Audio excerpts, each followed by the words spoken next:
আর একটু খেয়াল করেন, বিজ্ঞান বলতেছে চন্দ্র ঘুরে, কেউ বলে সূর্য ঘুরে, কেউ বলে আমরাও ঘুরি, কেউ বলে পৃথিবী ঘুরে।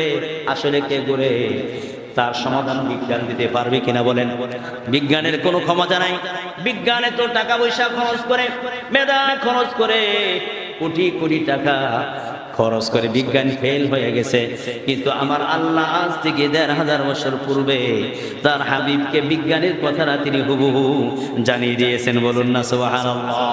বিজ্ঞান সমাধান দিতে পারে না, কোরআন সমাধান দিয়েছে।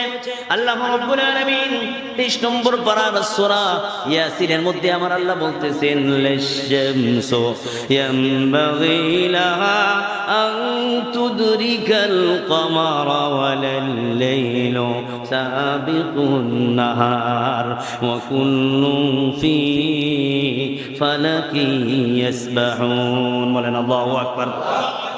আল্লাহ রাব্বুল আলামিন বলেন, চন্দ্র সূর্যকে অতিক্রম করতে পারে না, সূর্য চন্দ্রকে অতিক্রম করতে পারে না, রাত দিনের মধ্যে প্রবেশ করতে পারে না, দিন রাতের মধ্যে প্রবেশ করতে পারে না। আল্লাহ রাব্বুল আলামিন বলেন, আর এই মহাশূন্যে যা কিছু আছে সব কিছুই ঘটছে। বলুন না সুবহানাল্লাহ। তাহলে আমার ভাইয়েরা, বিজ্ঞান সমাধান দিতে পারে নাই, চন্দ্র ঘোরে না, সূর্য ঘোরে না, পৃথিবী ঘোরে।